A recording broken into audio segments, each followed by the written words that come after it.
Good evening. First tonight, the vulnerable children from London who are being sent to live in care homes in Kent. Kent County Council is demanding urgent action from London's councils who they accuse of dumping problem children. They say there are more than 800 children in private care homes who've been sent from the capital. But as Alex Bushell reports, this is a complex problem with no easy solutions. Feels like a long time ago.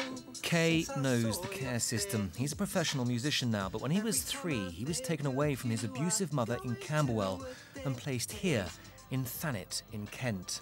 I was actually literally the only black person around. Like you'd see, you walk around, you go around, and you might see one maybe once a week. You know, like it did feel different, but then. Like, in the end, it becomes normality. And now it's emerged, hundreds of London's most vulnerable children are growing up here.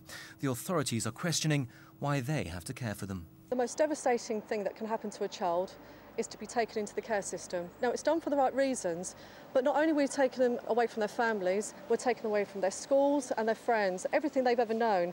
And it's our job as councils to maintain stability in a child's life wherever possible. She also complains that children who are unhappy abscond, using up precious police resources trying to find them.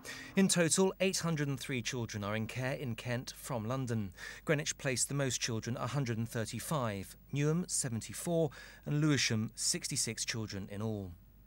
So why are so many children being forced to live outside London? The vast majority of children that actually they're being placed in placements that really have been very carefully thought about and that are hoped will really meet their needs.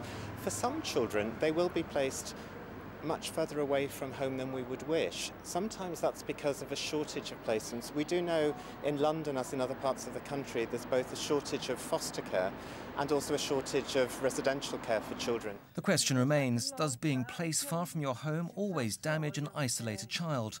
Not for Kay. He believes it was only by being taken far from a criminal father and an abusive mother that he was able to break free. I've still got so many friends down there, best friends, that are my friends for life, who helped me become the person I am. And I don't regret at all living in Kent for the time that I did.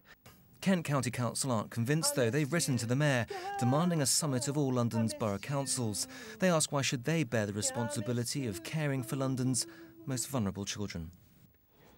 Alex is here. Any signs that London councils are going to change their policy on this? Well, this evening, Riz, the Mayor has intervened. He said that he won't go so far as to call a summit as demanded by Kent County Council, but he has said that he will write to all of the London Borough Councils to seek assurances, as he puts it, that everything possible is being done to place more children in their home borough.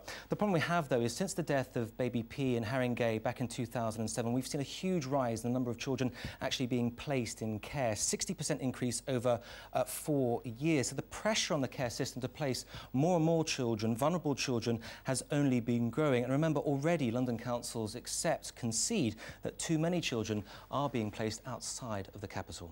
OK, Alex, thank you. Plenty more to come tonight, including...